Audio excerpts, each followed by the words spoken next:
চল এখানে কিছু নাই।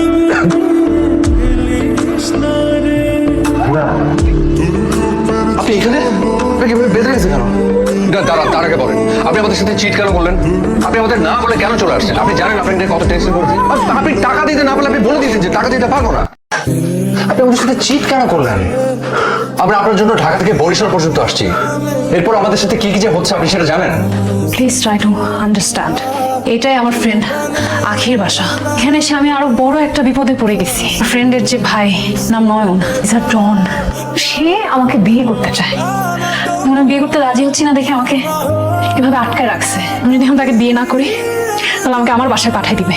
তখন আমার আব্বা আম্মা আমাকে তাদের পছন্দের একটা উজবুকের সাথে বিয়ে দিয়ে দিবে। Help me. আমি? হ্যাঁ আপনি। তাহলে তো মানে আমার একটু বাসায় কথা বলতে হবে। ওনাদের পারমিশন ছাড়া তো বিয়ে করতে পারবো না। আরে গাধা নাকি? আপনাকে বিয়ে করতে কে বলছে? খুলে তাড়াতাড়ি খুলে দেন আমাকে। আমি বুঝলাম না ভাইয়া, তুমি বারবার কেন একটা অপরিচিতকে বিশ্বাস করতেছো? যেটাই গল্প করছো সেটা তুমি বিশ্বাস করতেছো কেন? ওয়াই? ইউ রাইট, তুই আসলে ঠিক বলছিস। Thank you. ঠিক বলছিস। সময়